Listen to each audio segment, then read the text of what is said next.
Assalamualaikum warahmatullahi wabarakatuh. Kasugri para wargi kumaha ramang. Mudah-mudahan sehat walafiat aya dina lindungan Allah Subhanahu wa taala. Satu channel kawitan semoga ngomanjakan atau channel subscribe banget klik tombol subscribe nah terus like terus komen terus aktifkan notifikasinya. Kalau pernah atau subscribe hatur non pisan mudah-mudahan berkah kangge orang sadayana. Mangga urang lajengan bae jadi cerita Sunda cai panon sakti dina bagian anu katilu belasna. Derah kasadayana mararanco.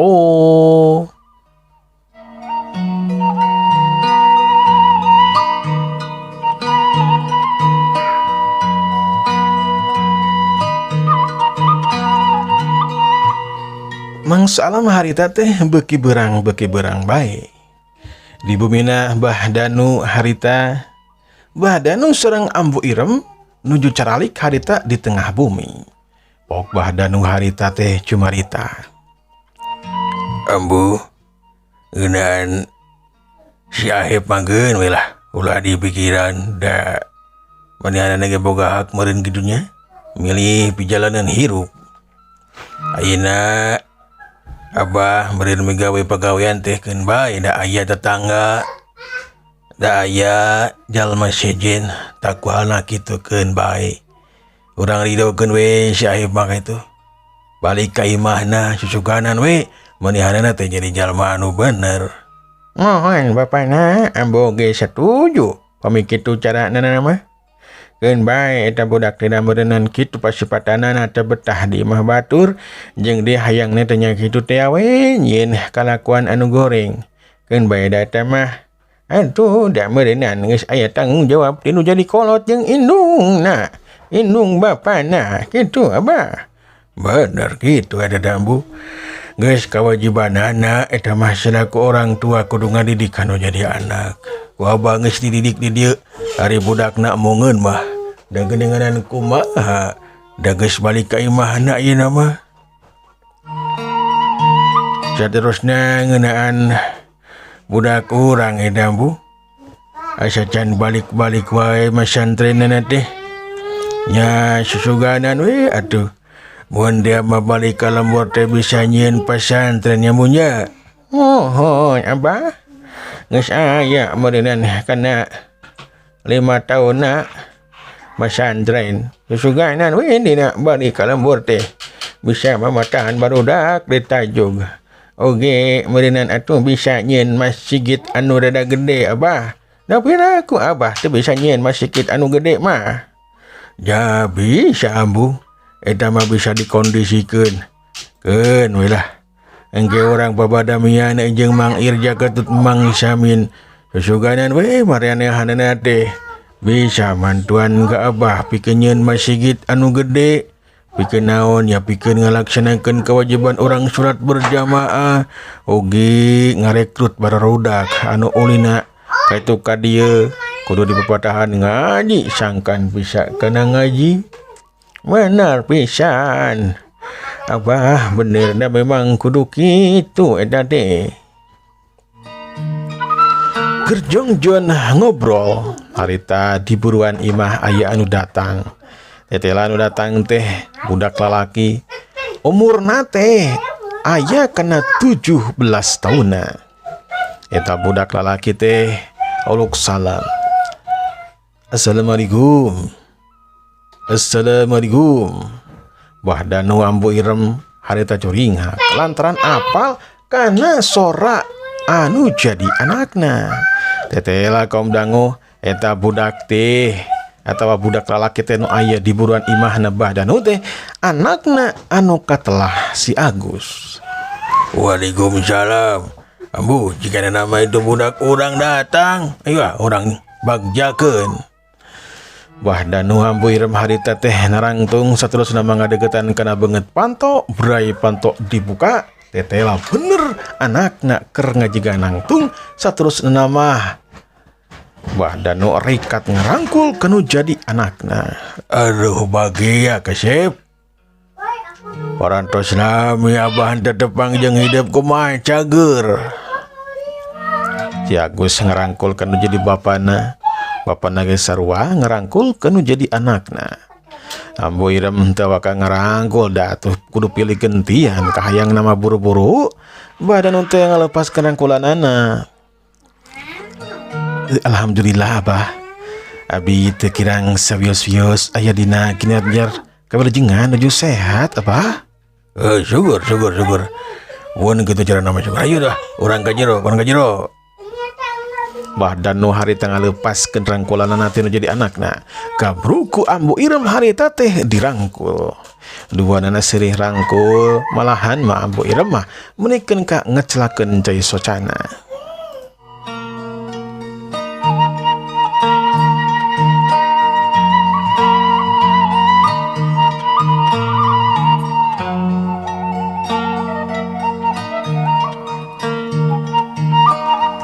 Ya sabada kitu mah si Agus Bahdanu sareng Ambu Irem teh kalebet bumi. Langsung harita teh gukik dariuk dina kursi ditepas. Ambu Irem berikat nyadak cai sareng susuguh anu sanesna. Song harita teh disimpen dina beungeut meja. Regot si Agus harita teh ngaregot kana teh cai lantaran kacida hausna.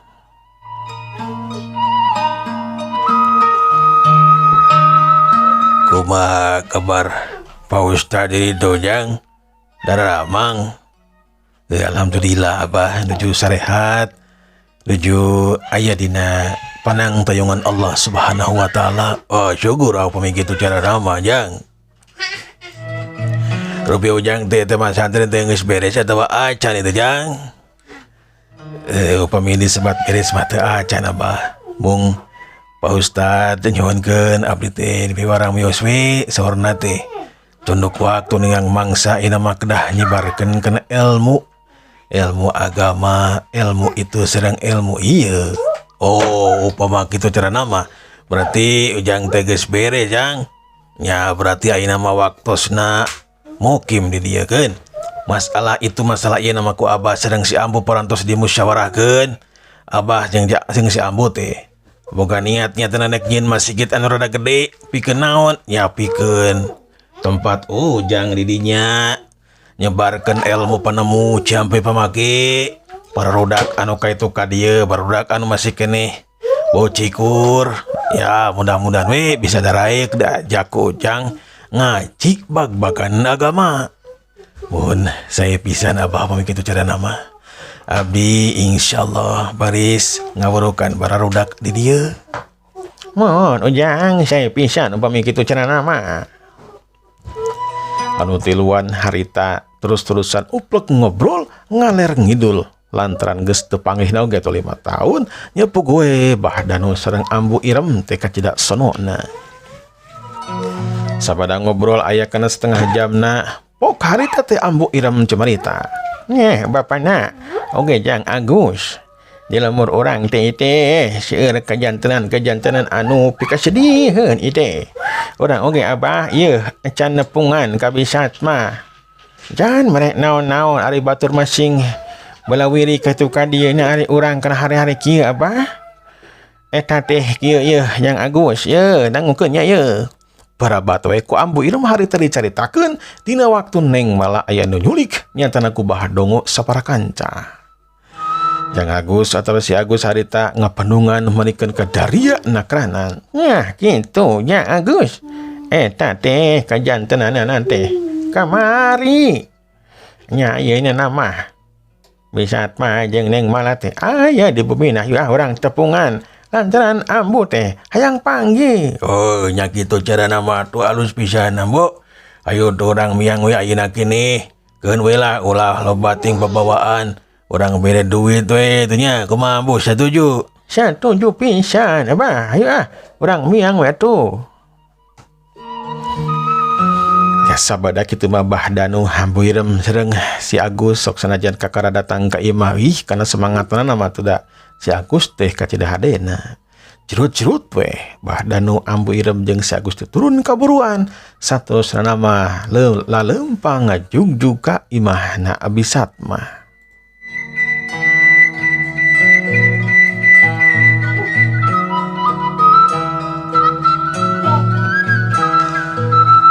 Berkacaturkan lila di jalana Bahdanu ambu Irem jeung si Agus tetapi weh ka imahna Abisat mah. Dina kayaan harita di imahna Bisat mah memang harita aya Mang Irja jeung Mang Samin masih kene aya di dinya.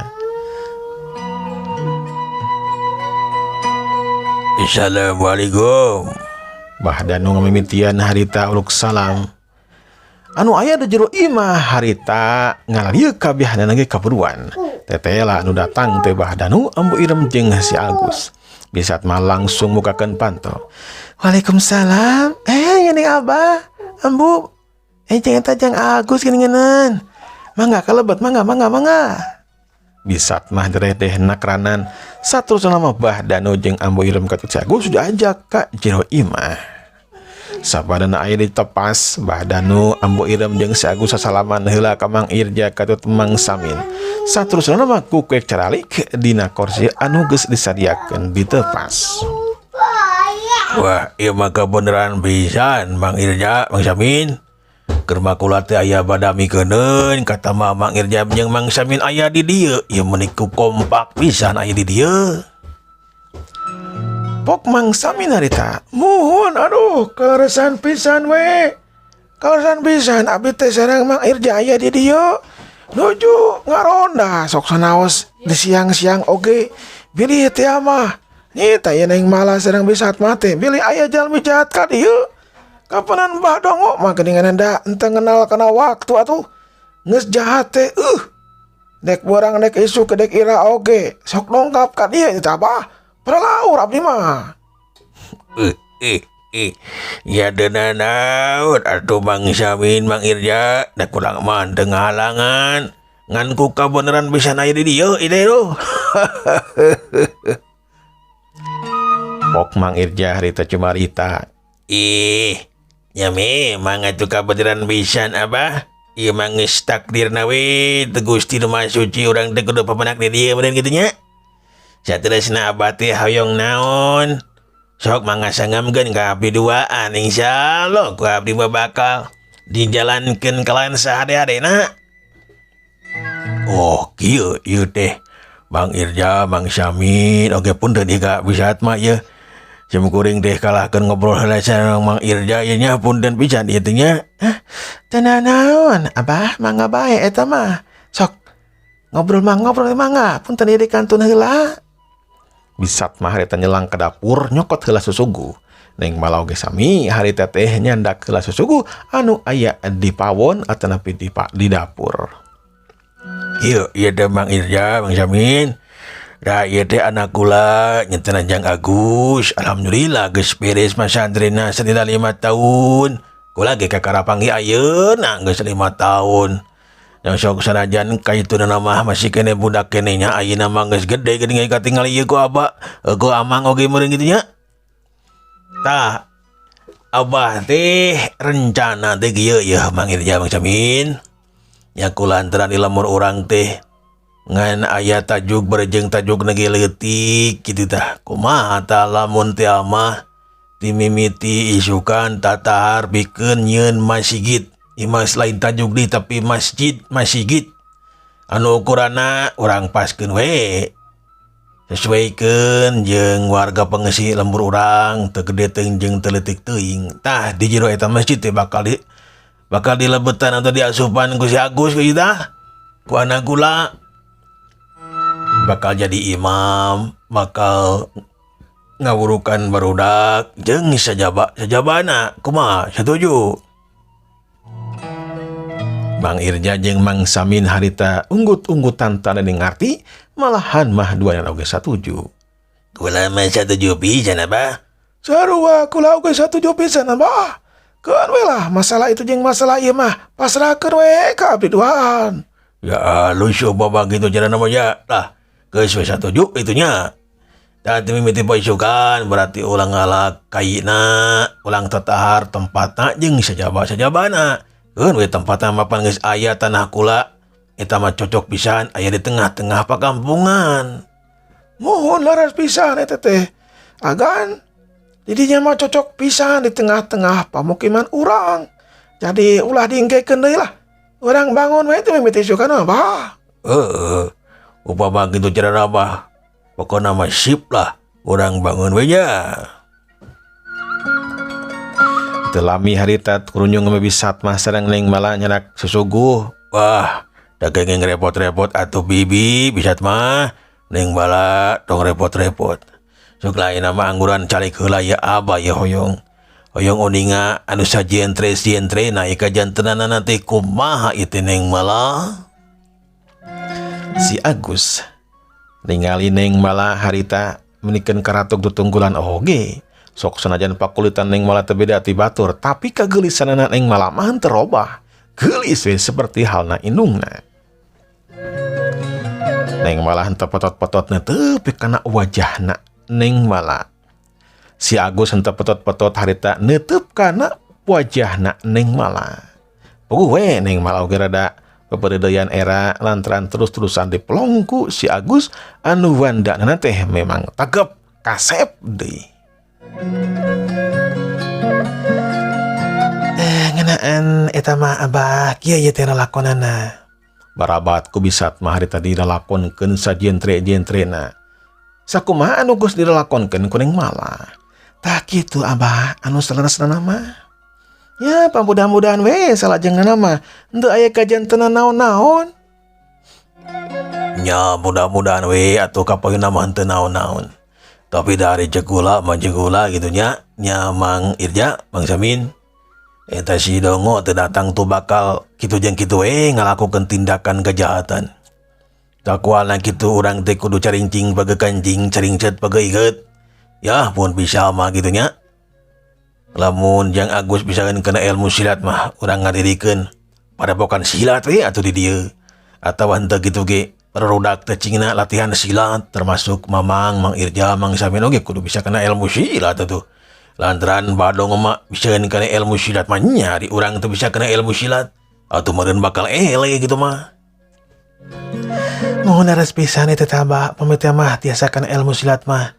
Neng Mala oge insyaallah bakal mantosan gitu.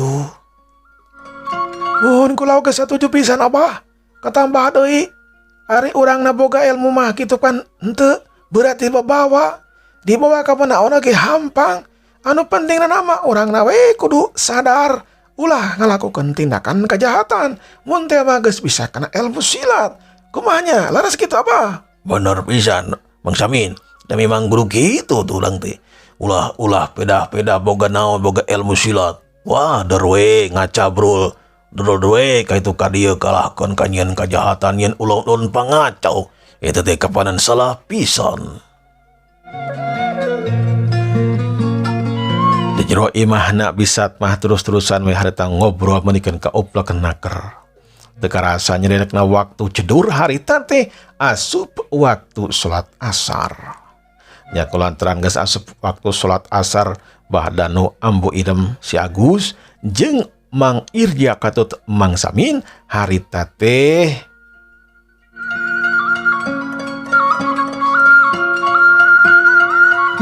harita amitan ka pribumi nyatana kabisat mah jeung Neng Mala. Nya sabada bahdanu jeung anu sejenna kaluar ti imahna bisat mah. Ok harita teh Neng Mala cumarita kanu jadi indungna. Mak, salasna mah abdi teh hoyong cumarios itu ngeunaan kekuatan anu aya dina diri abdi teh mah. Kekuatan naon hidup teh itu? Coba dongengkeun ka emak. Asana teh acan didongengkeun ti kamari teh. Malah sok dongengkeun. Nya kieu teh mak. Abdi teh gaduh kekuatan nyatana tina soca tina cai soca. Cai soca abdi teh benten tina cai soca anu kaumumanana mah. Janten upami teh mah ai cai soca teh kaletak atanapi dieueut kitu maka anu ngaleueutan teh bakal janten sakti mandraguna eta teh mah. Saterusna upami teh mah ngangkaduhan tatu eta mah tatuna tatu tenaga lapis atanapi tatu raheut tiasa damang ku cai panon abdi mama. Bisat mah harita ngarenjag lantaran kakara harita Neng Mala nyaritakeun kana kakuatan dirina. Matakan abdi teh tiasa kana ilmu silat teh nyata teh syariatan mah tina cai panon abdi eta teh mah kaletak ku abdi kaletak ngan lamun misalkan teu dileut mah teu janten sakti eta teh mah teu ngan kitu we rag-ragan misalkan kena panangan kitu teu sakti mah biasa bae ngan kudu kainum heula kudu dileut heula eta teh mah nya pameta mah kitu cara nama hade pisan eta teh mala teu aneh mun teh mah badongo teh hayang ngamenangkeun hidup jeung hidup wae hayang nyulik jeung nyulik wae takualna kitu kudu hati-hati nyai oge lamun mah misalkeun aya jalma sejen anu tatu anu raheut kudu gagancangan diubaranya nanya nyenengnya da bager kudu tutulung kana butuh kaparan urang teh kudu tatalang kana susah kumaha kaharti hartos pisan mah dan memang abdi oge tos ngagadua niat beda tutulung kanu butuh tetalang kanu susah upami teh mah aya anu raheut anu kudu ditulungan nya abdi ge bakal nulungan mah alus pisan eta niat teh geulis mak maka cida bingahna gabrug harita bisat mangarangkul kening mala ning mala oge sami ngarangkul kanu jadi indungna. Dan sapada kitu mah duana teh cing laleos kapancuran sejeng ngalaksanakeun salat asar berjamaah di imahna we.